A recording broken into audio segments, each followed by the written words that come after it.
ఈరోజు ఋషి వ్యాఘ్రపాదుడు గురించి తెలుసుకుందాం. వ్యాఘ్రపాదుడు గొప్ప ఋషే కాదండి, పరమశివ భక్తుడు.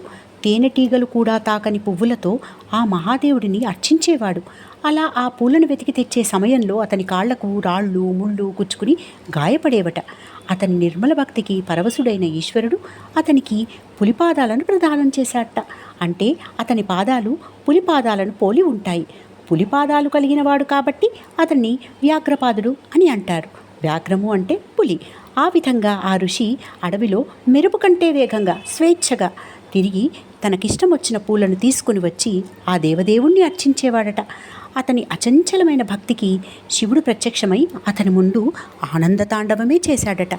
అందుకే ఒకసారి నిన్ను విడిసి ఉండలేనయా